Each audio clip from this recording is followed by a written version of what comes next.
Hello everyone. स्वागत है आप सभी का कॉमर्स ट्यूटोरियल पॉइंट के आज के इस लेक्चर में, जिसमें हम लोग हमारा इलस्ट्रेशन नंबर 3 आगे आज कंटिन्यू करेंगे। तो इसमें हम लोग को करना ये था कि आपको इस सारे नाम में से पता लगाना था या बताना था आपको कि इसमें से कौन सा नाम किस अकाउंट में जाएगा। जैसे कैश अकाउंट किस में जाएगा, फर्नीचर किस में जाएगा, प्रीपेड इंश्योरेंस किस में जाएगा। तो ये सारा का सारा नाम है, ये हम लोगों को पता लगाना था।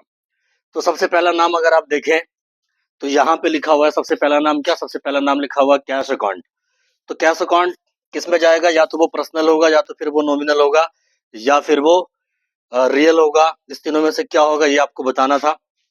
तो कैश चूंकि बिजनेस के लिए क्या होता है, तो कैश बिजनेस के लिए होता है एसेट्स, और हर वो एसेट्स जितने भी प्रकार के एसेट्स होगा बिजनेस के अंदर में, वो सारा का सारा एसेट्स क्या होगा, तो वो चल जाएगा आपके किस में, तो रियल अकाउंट में।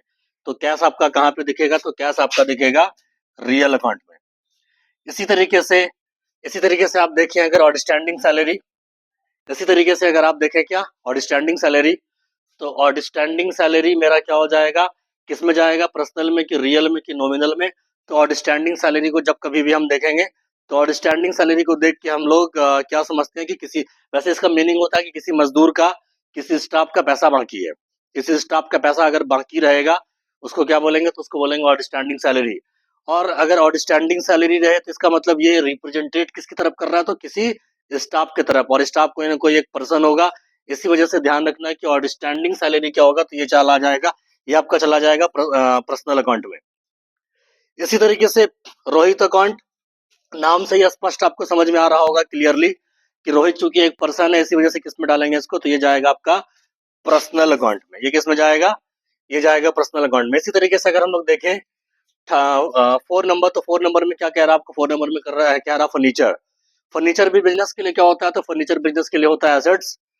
तो एसेट्स अगर होगा तो एसेट से संबंधित किस में जाएगा, तो वो जाएगा आपका रियल अकाउंट में। मैंने आपको कहा था पिछले क्लासेस में कि जो पर्सन से संबंधित होगा उसको पर्सनल अकाउंट में, पर्सनल अकाउंट के अंतर्गत जाएगा वो।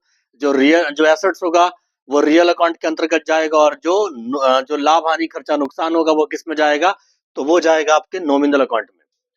तो फर्नीचर भी क्या होता है बिजनेस के अंदर में, फर्नीचर होता है बिजनेस के लिए एसेट्स, और एसेट्स अगर होगा तो वो जाएगा किसमें, तो वो जाएगा आपके रियल अकाउंट में। क्वेश्चन नंबर 5 में अगर देखें तो क्वेश्चन नंबर 5 में कह रहा है कि life insurance corporation account. Life insurance corporation account ये क्या हो जाता है आपका, ये क्या हो जाता है, तो ये पर्सनल, क्योंकि ये लाइफ इंश्योरेंस कॉर्पोरेशन किस में चला जाएगा, तो ये एक पर्सन में चल जाएगा, तो ये आपका पर्सनल अकाउंट हो जाएगा। इसी तरीके से 6 नंबर अगर देखें तो 6 नंबर में क्या रहा, गुडविल। गुडविल बिजनेस के लिए क्या होता है, तो गुडविल बिजनेस के लिए होता है एसेट्स। एसेट्स में भी कौन सा वाला assets, fix assets. Fix assets में भी कौन सा वाला, तो इंटेंजिबल एसेट्स। फिक्स में भी कौन सा वाला, तो इंटेंजिबल एसेट्स। इसी वजह से आपका ये जो गुडविल होगा, गुडविल भी क्या हो जाएगा, गुडविल हो जाएगा एसेट्स, और एसेट्स होने की वजह से ये जाएगा आपके रियल अकाउंट में। 7वां नंबर अगर आप देखें तो 7वें नंबर में क्या रहा है, प्रीपेड इंश्योरेंस। 7वें नंबर में क्या कह रहा है, प्रीपेड इंश्योरेंस। प्रीपेड इंश्योरेंस का मतलब होता है कि समय से पहले क्या करना, समय से पहले चुका देना। समय से पहले क्या करना, प्रीपेड का मतलब होता है समय से पहले चुका देना। एग्जाम्पल के तौर पे मान लो अगर कि दिसंबर का महीना चल रहा हो, और दिसंबर के महीने में अगर हमने जनवरी और फरवरी का अगर रेंट अगर चुका दिया, तो क्या हो जाएगा, वो हो जाएगा आपका प्रीपेड। सैलरी चुका दिया तो प्रीपेड, वेजेस चुका दिया समय से पहले तो क्या हो जाएगा, वो प्रीपेड हो जाएगा। और प्रीपेड का मतलब क्या हुआ, ये कहीं ना कहीं इशारा कर रहा है किसको, इंश्योरेंस कंपनी को।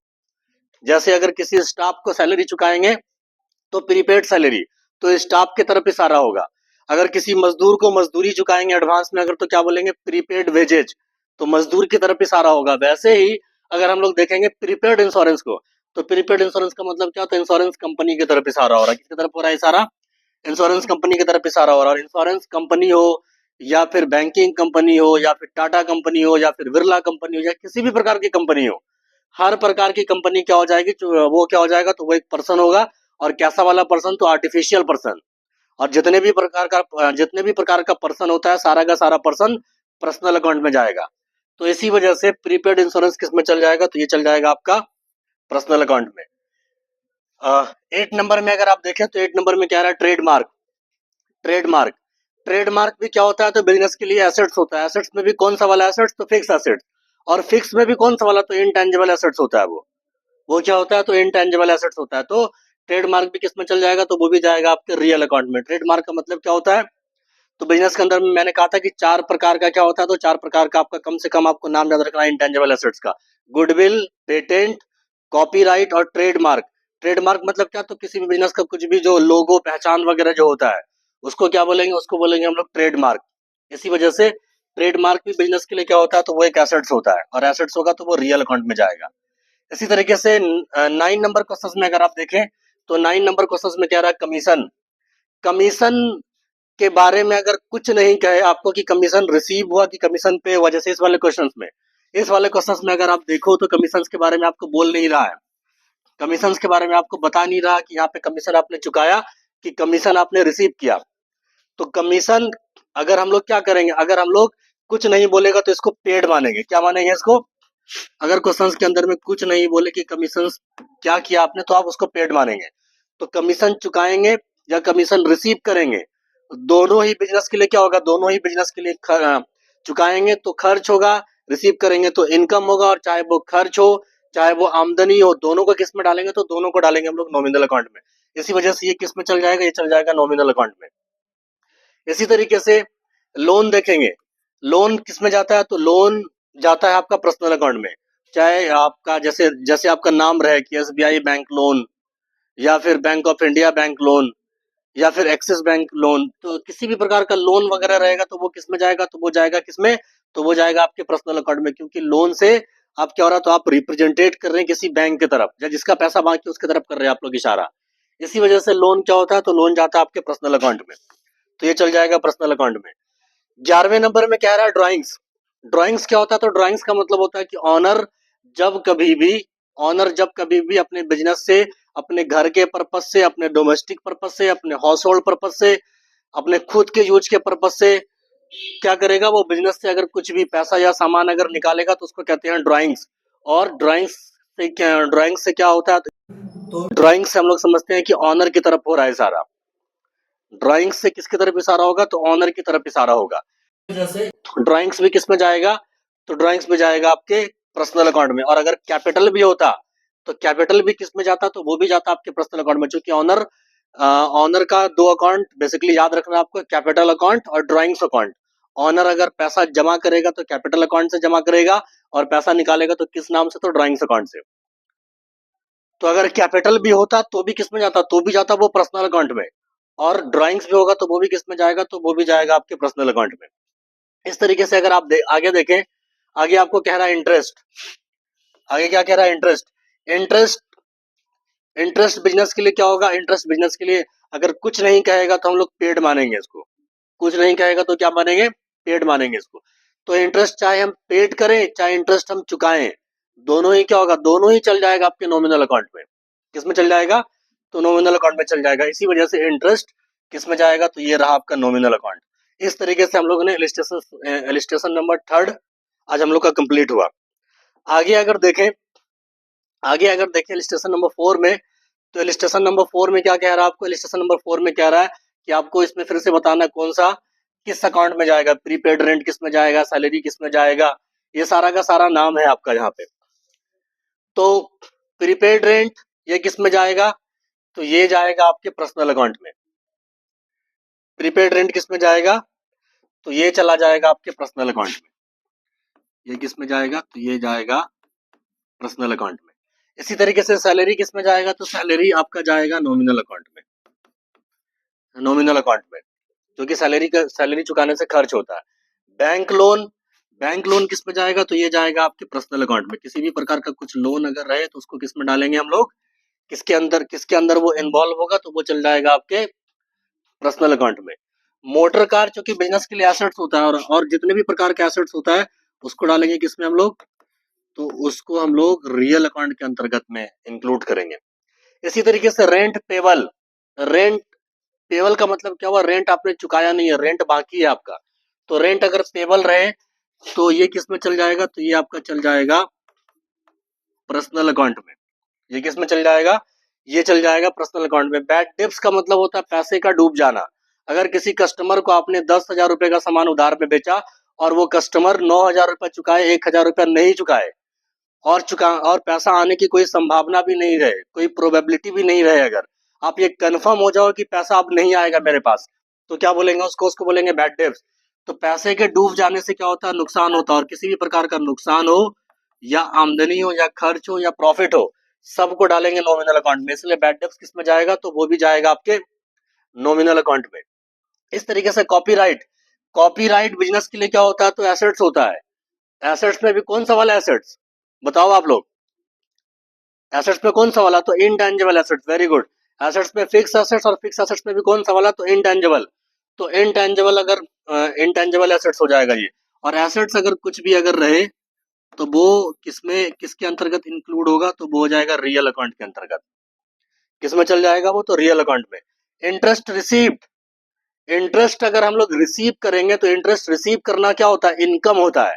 और किसी प्रकार का कोई अगर इनकम हो जाएगा तो वो इंक्लूड किसके अंतर्गत में होगा, तो वो हो जाएगा नॉमिनल अकाउंट के अंतर्गत, इसीलिए ये जाएगा नॉमिनल अकाउंट में। डिविडेंड रिसीव, अब ये डिविडेंड का मतलब क्या होता है, इसको आप लोग समझ ले पहले अच्छे से।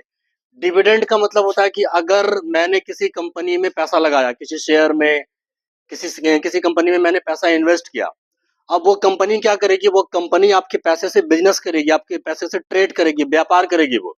और जब वो व्यापार करेगी तो व्यापार करने के बाद उसको कुछ ना कुछ प्रॉफिट होगा अगर, तो वो प्रॉफिट का कुछ हिस्सा आपको भी, यानी कि शेयर होल्डर्स को भी, जब जब वो क्या करेगी, डिस्ट्रीब्यूट करेगी, शेयर होल्डर्स को कंपनी अपने प्रॉफिट का कुछ हिस्सा अगर देगी, यानी कि अपने लाभ का अगर कुछ अंश अगर देगी वो, तो उसको ही क्या बोलेंगे, उसको ही बोलेंगे हम लोग डिविडेंड। और डिविडेंड को हिंदी में कहते हैं लाभांश। लाभांश का मतलब लाभ का अंश, प्रॉफिट का हिस्सा।